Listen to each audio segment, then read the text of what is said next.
What's up, everybody? Thralls here once again. I'm Necrotic. I'm Jammin John. And we have yet another album review for you. Another one that is probably pretty anticipated. We've been going over a lot of old school heavy metal this year, and there's been some really good releases. So we were pretty excited about this one. So we are going to go over the latest offering from Accept, Humanoid. This also comes out on the 26th of April on Napalm Records. This band formed in 1976 in Germany, technically in 1968 when they were known as Band X. This is their 17th album overall. We actually went over their last one, Too Mean to Die.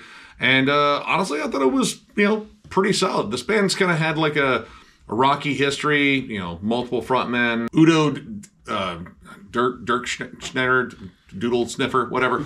I can't remember how to say his last name. Longtime frontman. There was a big split with him. Then off and on kind of breakups. Then in 2009, they came back and they've had a pretty good run. They got Mark Tornillo on vocals and they've been putting out some pretty decent stuff since. And for those who don't know, they're pretty much like one of the OGs of like classic heavy metal. Wolf Hoffman, their long-standing lead guitarist and rhythm guitarist. He's been there forever. He's the lone original member, and I mean, dude's still got solid riffs. I've heard about this band. In fact, he made mention of this band when he and Shredlord reviewed the last album. And I mean, it's classic heavy metal, which we've reviewed a lot of this year.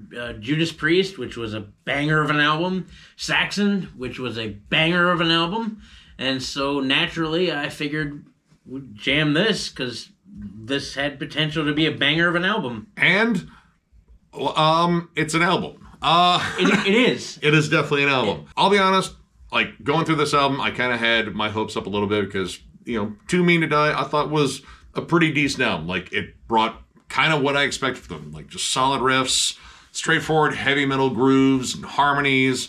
Wolf Hoffman is a solid guitarist. He's definitely got a knack for melody, lots of neoclassical playing and such. This band has a really solid back catalog for the most part. Like, I still like going back and jamming their earlier stuff, like Restless and Wild. Like, that's a catchy, hooky album. But I hate to say it, this album is kind of a bit of a letdown. And it really kind of suffers from just like a real unevenness. With an album, you want to build up a good head of steam right out of the gate. At least that's my theory. That's why I hate intros. You kind of skip past them because that's barely even like revving up the engine a little bit.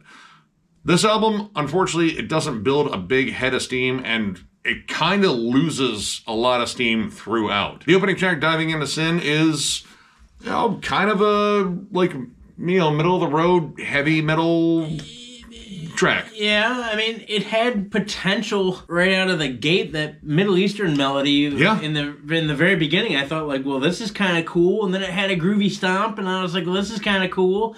Lead was solid. There was even a little bit of neoclassical play, but it kind of doesn't go much of anywhere. Like, honestly, the bookending of the Middle Eastern melodies is probably one of the coolest parts of it. Now, sonically, this album sounds good. It's mixed and mastered and produced by Andy Sneap, so you kind of already know what that sounds like. Yeah, it sounds like Andy actually didn't touch a single dial from the last album he recorded. But you really doesn't have to. I mean, I dog him for not changing it, but it sounds good. I mean, it's decent. I mean, it's what you'd expect. If you've ever listened to any record whatsoever that Andy Sneap has produced, you know exactly what this sounds like. The drums are punchy, the guitars sound crunchy and present, the bass is warm. Like, it's got a good mix, which is one of its redeeming factors. Yeah, I mean, there are some standout tracks, and we might as well get to as many positives as we can here. Probably the best track on this album is the last track, South Side of Hell. And 100%. Honestly, it's a classic heavy metal ripper. There's D-beats, there's great harmonies. Some of the flashiest playing on the entire album is on this song. Yeah, it's maidenish. The riffs are entertaining. The lead is tasty. Both the leads. There's tasty harmonies. It's got a big rock star ending. Like, it's a jamming song. Yeah, flat out. Another decent one, I thought, was The Reckoning. Up-tempo groove, bit more chuggy, a lot closer to Judas Priest. Very close. I mean, this band has always drawn a lot of comparisons to Judas Priest over the years. And, I mean, with good reason. Like, they have a lot of the same tropes. I mean, even down to the lyrical subject matter. Like, it's very similar. I wouldn't say they kind of take on as much of the fantasy aspect as, Judas Priest has over the years, but kind of similar in the delivery, the intention, You know, they're about big rockers that have like good memorable hooks and leads and soaring choruses. And The Reckoning kind of does that. Like it's a nice up-tempo rocker. Mind Games also is a nice standout, and I have to admit the galloping little rhythm there. Yeah. It's kind of like a slowed down version of Power Slave, and I absolutely love that song. Yeah. Album too. It's got a strong chorus on it. There's really great riffs once again, and there feels like there's more energy and inspiration behind it. Like there's just like a vibe to it where they kind of like put a lot of thought in the song and a lot of energy. And Humanoid too, honestly. The title track, I think they put like a little bit of like extra heaviness to it. Like it's one of the faster tracks. It has a kind of more galloping thrash rhythm to it, albeit it kind of has like just more straightforward heavy metal riffs on top of it. But it's got like a little bit of a cool punch to it. And honestly, I think Mark's vocals really fit that style, like the more gruff and aggressive style. Because in comparison to Judas Priest and by extension Saxon and, you know, like other heavy metal acts, Mark's vocals are way more gruff. They're way more like leather lunged. Like he's got this very raspy delivery. And when it comes down to like carrying a tune, it doesn't come across as like a Rob Halford or a Biff Byford or anything like that.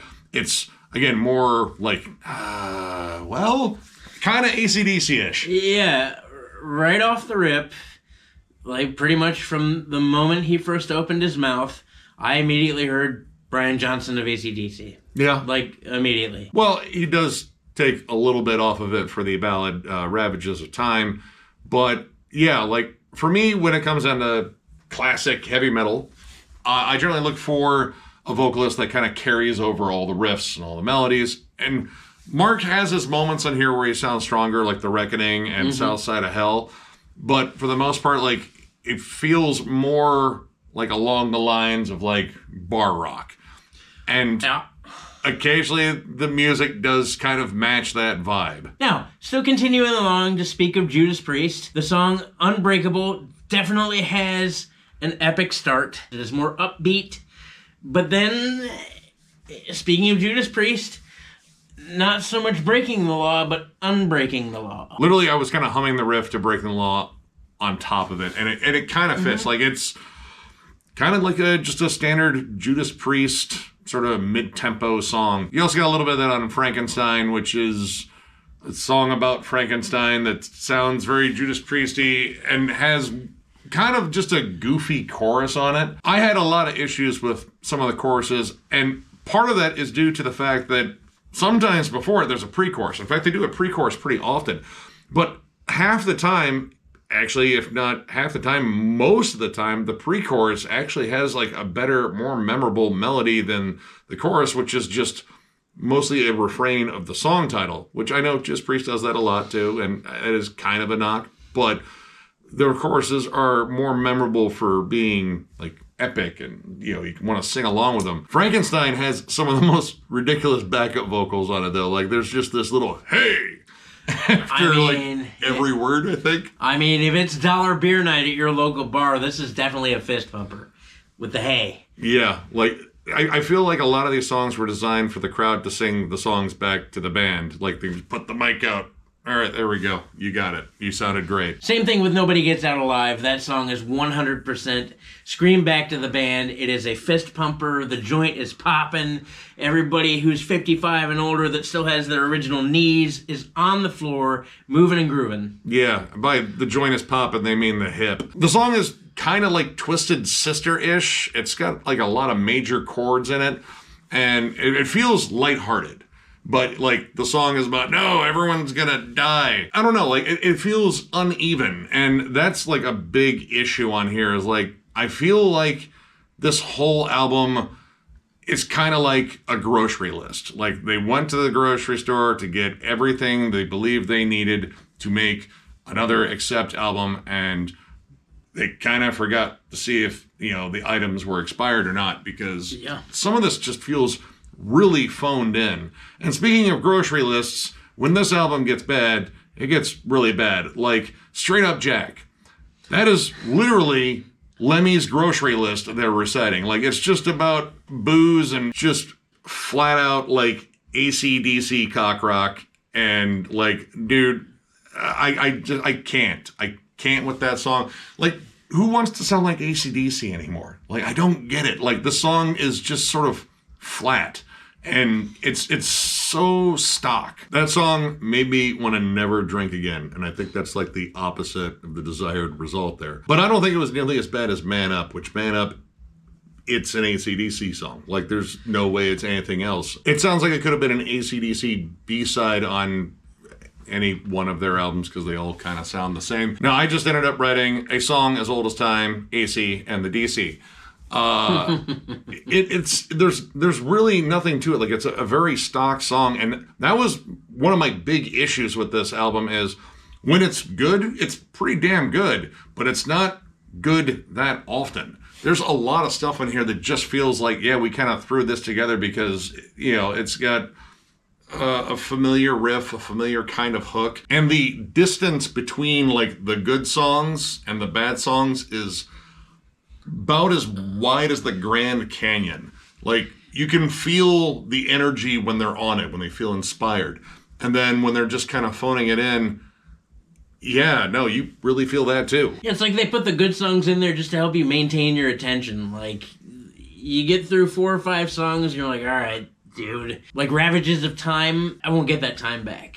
Yeah, no, it ravaged my time. Like, I mean, I think what it wanted to be was a very, you know, heartfelt ballad. I mean, it kind of has a power ballad vibe to it, but it starts off like a very tear in my beer country song, and that beer is most definitely Bud Light. It's just very bland and very predictable, and, you know, that's kind of the issue with a lot of the bad songs in here, and even some of the ones that were, you know, okay. I do think that song has more poignant lyrics. You know, a lot of the lyrics are, you know, kind of your standard tropes of heavy metal, like stand up to the thing we're standing up to, or, you know, we're gonna go drive a car fast and maybe get pulled over, might even knock over a mailbox. But a lot of this, man, it really falls flat. And the thing is, I know this band is actually better. This is far removed from the last one. Like, the last one, yeah, it had some like stock heavy metal songs, and I mean, AC/DC is kind of an influence of theirs.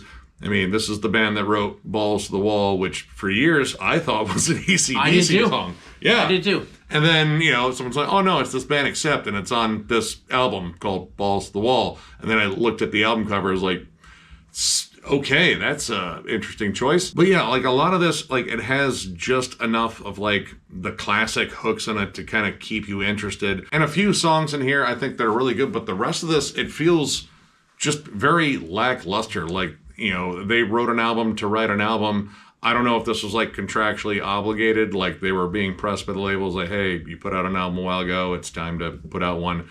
And they weren't necessarily feeling it. It sounds like it. It does. It really does sound like it. It sounds like an uninspired, bored band that's just like, all right, you want an album? Here's an album. Yeah.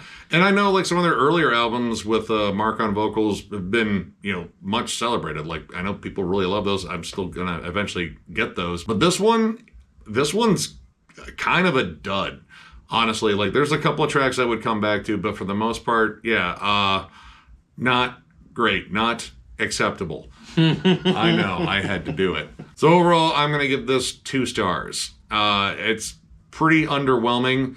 And again, I like this band, but this is definitely just flat coming off of the last one. Like the last one, this still sounded like they had, you know, like some energy to them.